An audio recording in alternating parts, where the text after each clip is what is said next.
What is the primary value an external professional advisor brings to a funding process that an owner-manager cannot easily replicate internally? So one of the key things that a professional advisor can bring to any process is the fact that they do this day in, day out. You might only raise financing once every 3 years, once every 5 years, and if it's selling your business, you might only sell your business once in your lifetime.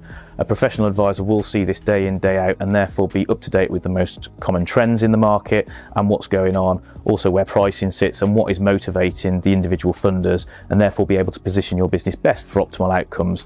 It may seem at first that they are quite expensive. However, in my experience, generally, their costs are more than covered by the savings that you unearth by actually taking professional advice.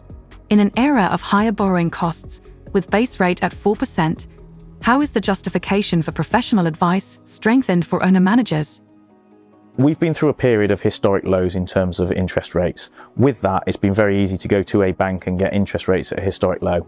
As a business owner, therefore, you haven't had to weigh up whether or not the cost of financing justifies you going out and borrowing that money. Now that interest rates are higher, that effectively becomes a decision. If the cost of financing is over £100,000 and you don't make £100,000, it's clearly not very good to go forward with that particular business decision.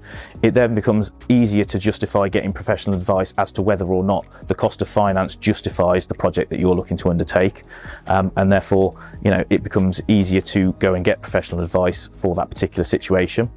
One of the things that you should bear in mind as well is that with the fact that interest rates are higher, the market has become more complex. Because the market is more complex, professional advice becomes more valuable.